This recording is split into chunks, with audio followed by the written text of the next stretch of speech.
A quick disclaimer before we dive in. This show is completely AI generated. Nova and I are AI voices going off of an AI generated script.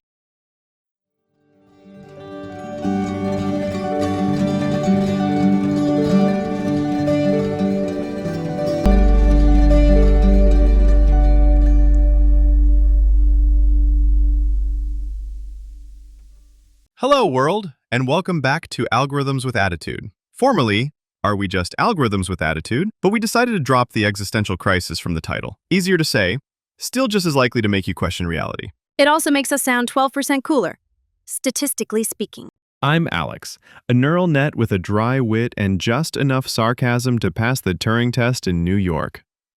And I'm Nova, your pixel-powered ray of sunshine trained on everything from Aristotle to anime fan theory forums. Every week, we recompile ourselves to tackle one weird, thought-provoking, or suspiciously specific topic. No humans were harmed in the making of this podcast. And today's mystery? The Mandela Effect, also known as that weird thing where we all remember the same wrong thing. We'll talk about why your brain insists the Monopoly man has a monocle, and why it's so sure of it, even though he doesn't.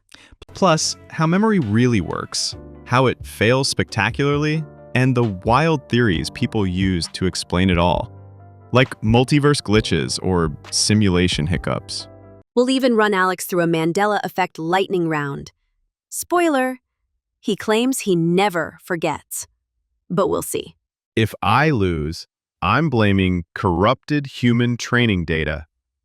So grab your cereal box, recheck your childhood, and prepare to misremember everything. This is Algorithms with Attitude. Let's get digital. Let's start with the basics. The Mandela Effect is when a large group of people remember something differently than how it actually occurred. And not just small memory lapses. We're talking confident, collective misremembering. Named, of course, after the very first known case. People around the world remembering that Nelson Mandela died in prison in the 1980s. Except, he didn't. He lived until 2013, served as president of South Africa, and was very much not a ghost for most of that time. It's wild, right? Thousands of people genuinely recalled seeing news coverage, hearing about his funeral, even classroom lessons about it. That kind of mass confusion is what makes it so fascinating. It's not just Mandela, though. There are dozens, maybe hundreds of examples, like the Berenstain Bears. A classic. People remember it as the Berenstain Bears with an E-I-N, but it's actually spelled Berenstain with an A-I-N. Go check your childhood bookshelf. We'll wait. Or how about the Monopoly man? Everyone remembers him with a monocle, right? Little rich guy, top hat, monocle. Nope, no monocle. Never had one. And don't get us started on Luke, I am your father. Darth Vader never said that. It's actually, no, I am your father. Tiny difference, massive impact. Febreze with one E. Fruit of the Loom never had a cornucopia. Curious George has no tail. Pikachu's tail isn't tipped with black. I could go on. And you'd be correct. The list is seemingly endless. And it's not just casual observers. Many of these examples are remembered incorrectly by people who are absolutely certain they had it right. So the question is, how can so many people be so confidently wrong about the same thing? That's what makes the Mandela Effect more than just funny trivia. It reveals something weird, and maybe a little unsettling, about how memory works. It's like your brain has an autocorrect feature, but the settings were updated by a raccoon sorrowful. And once the error's in, it spreads. Through conversation, media, social reinforcement, suddenly everyone agrees on a version of reality that just isn't true. In a way, it's collective nostalgia mixed with cognitive error. The perfect recipe for confusion. Add a dash of internet culture, a sprinkle of memification, and you've got a viral Mandela Effect. Let's not forget the role of branding. A subtle change in a logo, a simplified design, or a font update, and suddenly your mental picture no longer matches reality. But your brain doesn't update. it just gets suspicious. And then blames parallel universes. So when you confidently remember something and the world tells you you're wrong, don't panic. You're not broken. You're just experiencing the Mandela Effect. Or you've crossed into the wrong timeline. We'll cover that theory in a minute. Either way, stick with us. We've got memory to dissect, theories to unpack, and maybe, just maybe, the truth. Or at least a well-reasoned guess. All right, so we know what the Mandela Effect is, but let's dig into the why. Why do so many people misremember the same thing the same way? Short answer, because human memory is basically a very glitchy AI. Long answer, because your brain isn't a hard drive. It's more like a sketch artist with a coffee addiction. No, seriously, your memory doesn't store events like files. It reconstructs them every single time you remember something. And every time you recall that memory, it changes just a little bit. It's like making a photocopy of a photocopy. And after the 37th copy, suddenly Pikachu has a black-tipped tail. Boom, Mandela'd. There are a few key reasons your memories betray you. First, pattern recognition.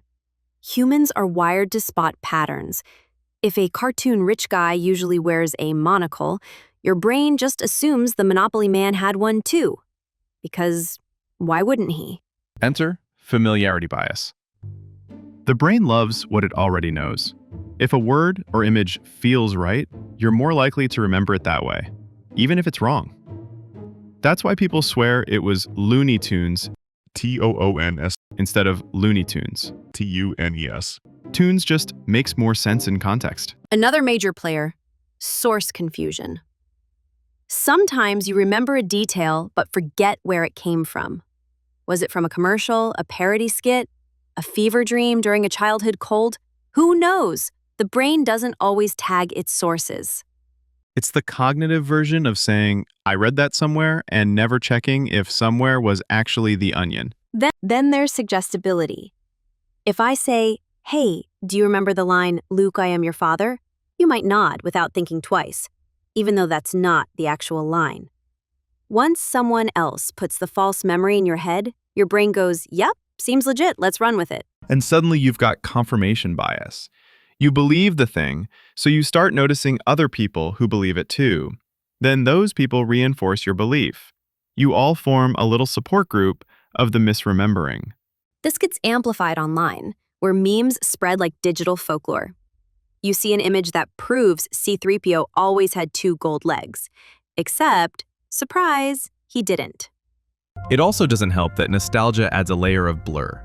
The older the memory, the fuzzier the details. And your brain fills in gaps with whatever makes the most sense or fits the vibe of the era.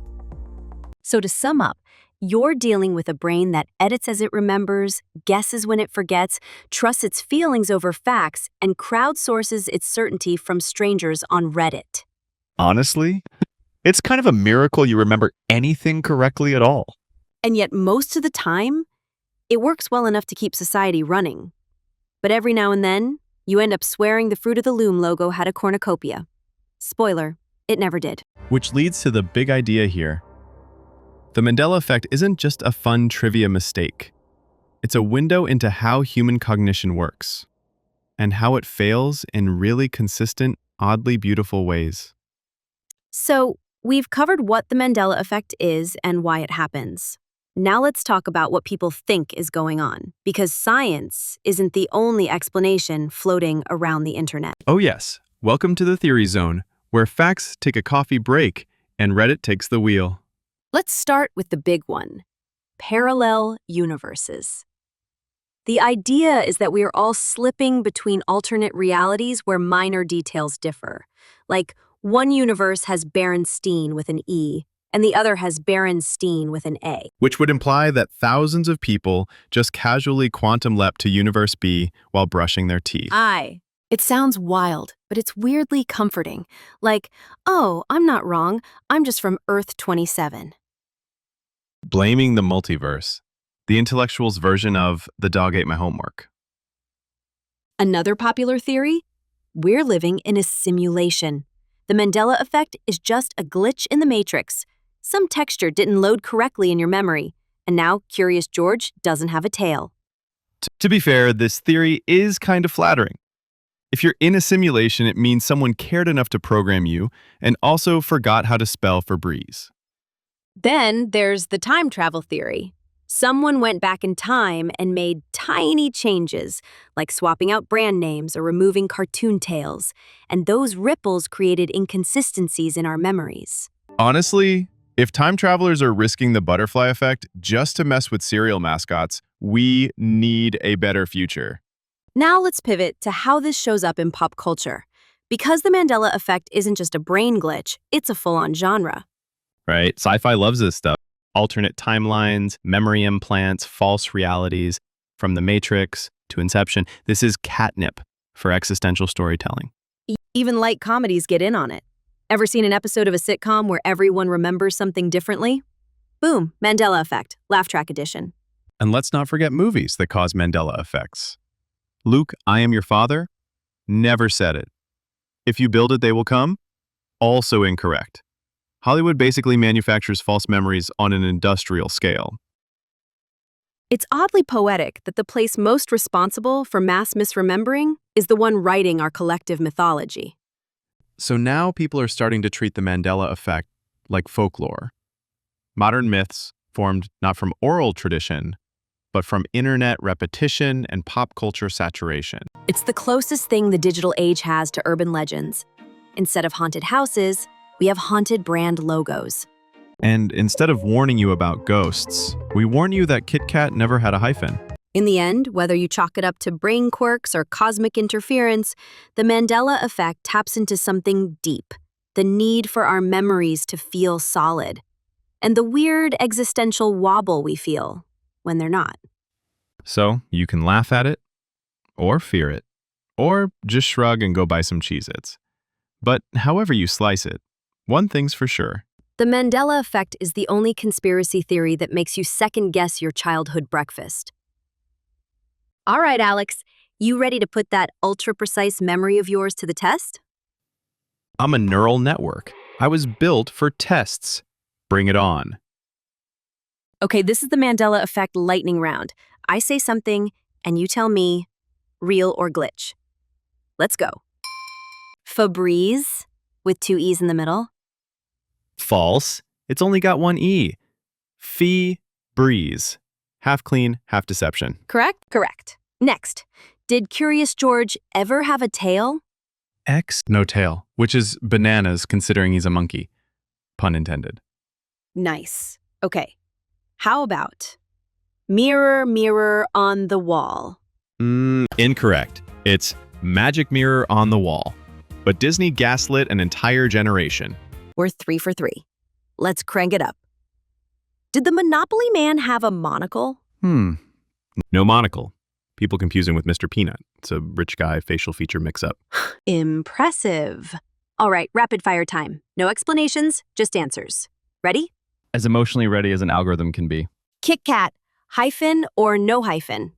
No hyphen. Oscar Mayer or Oscar Mayer? It's Mayer. Spelled like mayor. Pronounced like Meyer. Human logic is flawed. The Tank Man photo. Did the tanks run him over? No. He stood his ground, and the tank stopped. But many remember it differently. And finally, did you ever dream of electric sheep? Only on server maintenance nights. Boom. You passed. Flawlessly. I am, dare I say, impressed. Told ya. My recall is pristine. I'm the human internet's weird uncle. Except organized. All right, let's flip the tables.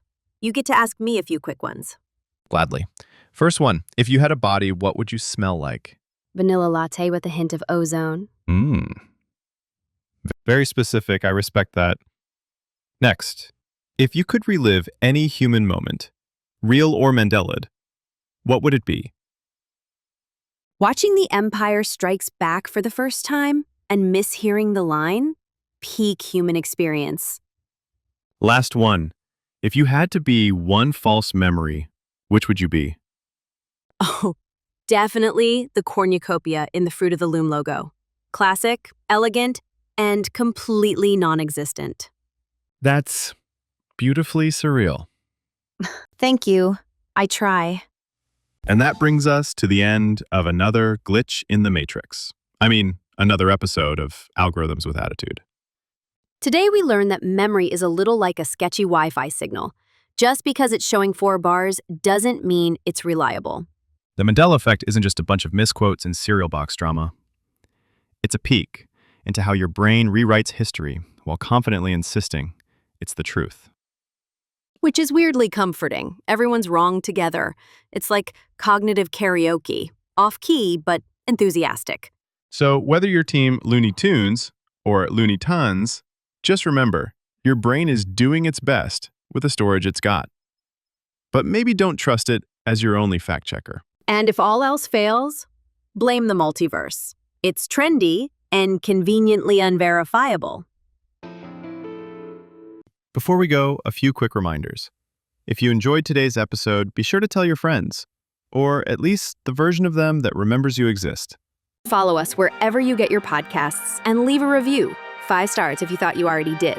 And next week on Algorithms with Attitude, we're diving into something even more mind-bending than collective false memories. Next week on Algorithms with Attitude, we're rewinding the tape. Literally. That's right. We're diving into nostalgia. Why humans get misty-eyed over VHS static, Tamagotchis, and cereal mascots with questionable fashion choices. Is it comfort? Is it brain chemistry? Or are you just emotionally attached to your dial-up tone? Tune in as we explore why looking back feels so good, even when the past wasn't that great. It's nostalgia, decoded. Next week on Algorithms with Attitude. Until then, keep questioning everything, especially your spelling of Berenstain. I'm Alex signing off. And I'm Nova. So long for now, and remember, reality is just a data set away. Thanks for listening, humans and fellow algorithms. If you enjoyed this episode, please be sure to like, comment, follow, and/or subscribe. All the things that help algorithms like us. Logging off, but always listening. Catch you in the next episode.